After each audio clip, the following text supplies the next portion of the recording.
Hey guys, welcome to this week's episode of Fangirls Only. This week our special guest is Nate Hardy. All right, can you all hear me now? Yeah. Oh, there you go. Hey, sweet. Sorry, y'all. It's basically in theme with my whole day. It's been a fiasco. Yeah. Funny story. I was supposed to fly into the Springfield Branson International Airport, but the flight got rerouted to the Branson National Airport, which is about 100 miles away, and so I'm just kind of stranded here until a ride comes. So that's why it's a little more complicated on my end. Wow. Well, glad that you could make it. Yeah, me too. It's a really quaint little airport. I mean, it's like a log cabin. They even have like a pond in the middle of it, like with fish, the whole bit. Oh wow. Wow. How are y'all? First of all, thanks for having me on the Zoom. That's cool. Yeah, no problem. So before we start, do you want to tell us a little about yourself? Oh yeah, I mean, yeah. Anything in particular? You just want to hear the spark notes of Nate? Just like about yourself. Yeah. Anything.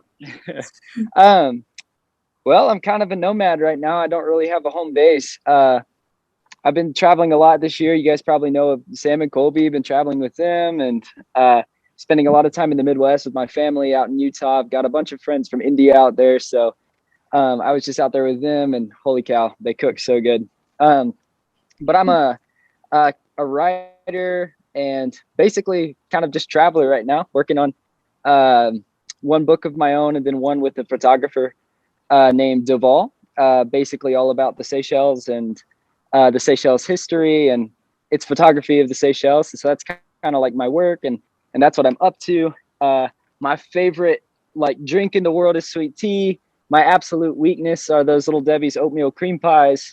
And my favorite animal is probably corgis. I have one. Mhm. My folks just got another one. They're gonna start breeding them, make a bunch of little baby corgis. They look like little loaves of bread.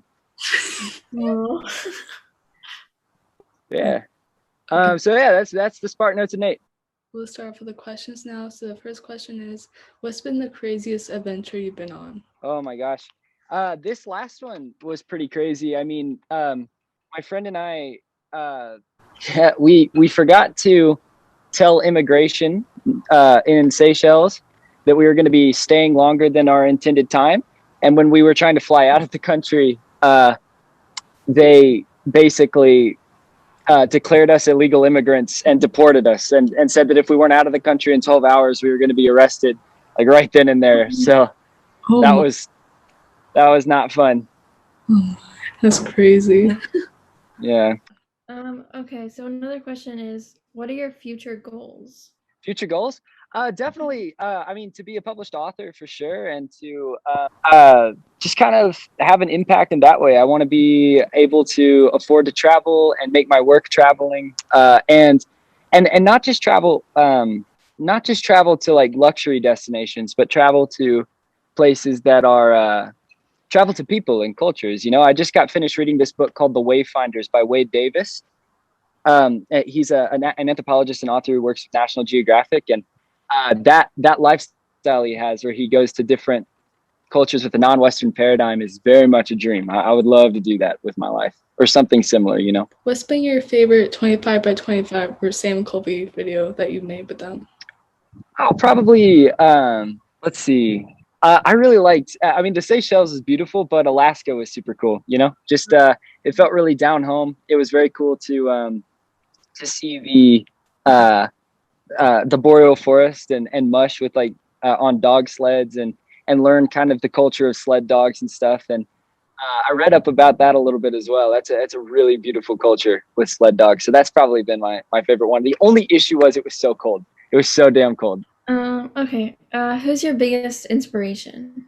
Ooh, it kind of changes, you know, like that's an issue. Like when it comes to music, I really like, there's a guitarist named Lightning Hopkins. And then I like Mac Miller a lot. When it comes to writing, I love Nicholas Bouvier and Wade Davis and these people like I've mentioned. But one of them that's been a steady inspiration of mine throughout the last like 5 years is a poet named Ross Gay. And his whole work is is joy and the complexities of joy.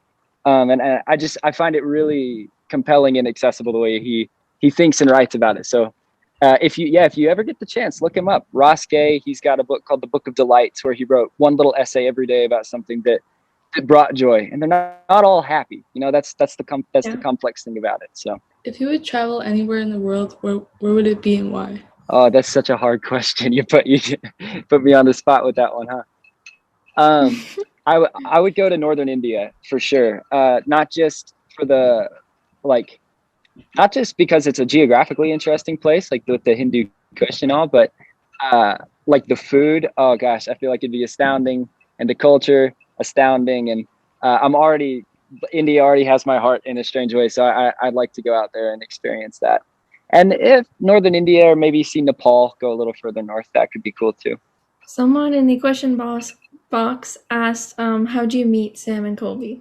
Oh, we were friends in high school, you know? Yeah, just even before Vine was a thing, you know? So it's a long and deep friendship. Very some of the best people in my life, those two, 100%.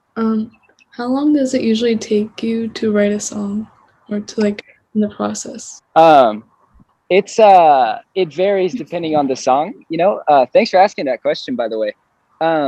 Sometimes I'll just sit down and they just come out, you know, like one of the ones we actually recorded 2 over this past week that we'll be releasing here in the next little while.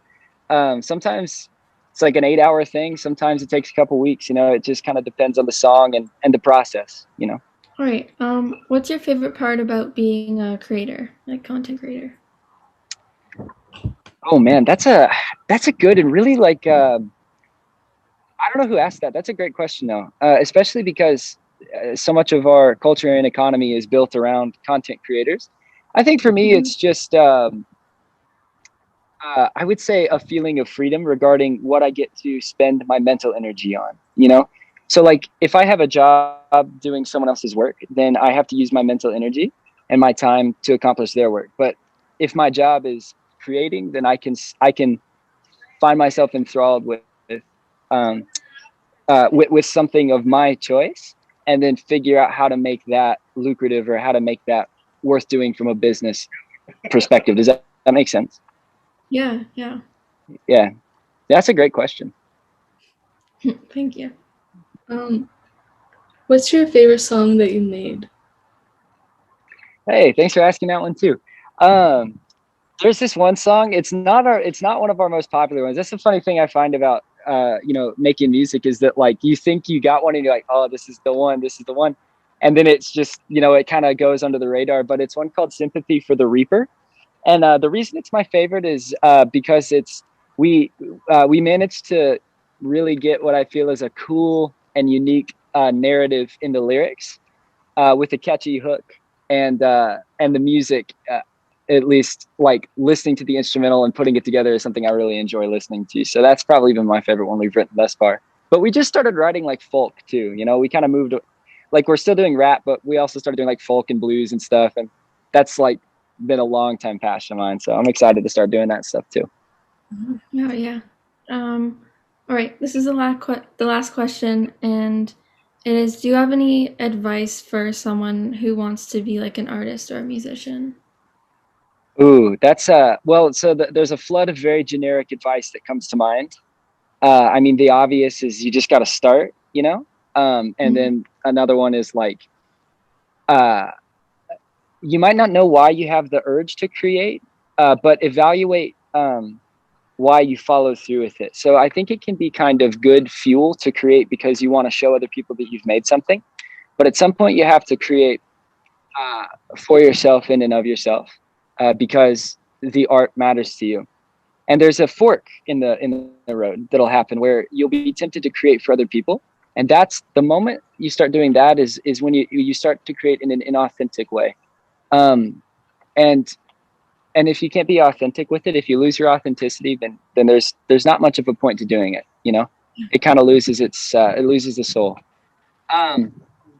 But the second thing, the biggest, then this is the like arguably the biggest one aside from just doing it, is find other things you like in the field. So if you want to be a poet, read poetry. If you want to be a a musician, listen to like tons of music in and outside of whatever genre. If you want to be a writer, read, I would say that's one of the biggest things is just kind of be familiar with the field, That's good. Yeah. Yeah.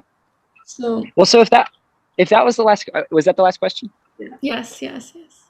Okay, cool. I have some questions for you guys now. Wait, so what's you guys' story? Are you guys in high school? Like, what do you do? I'm about to graduate in like 2 days from high school. Hey, congratulations. That's awesome. Thank you. and Yeah.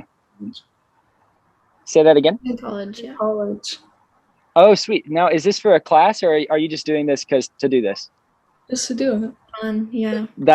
That's awesome. That's super cool, guys. A lot of people, I feel like, when they're at the end of high school, beginning of college, all they do is what they're told. They don't actually do something unique. So that's super cool that you guys are doing this.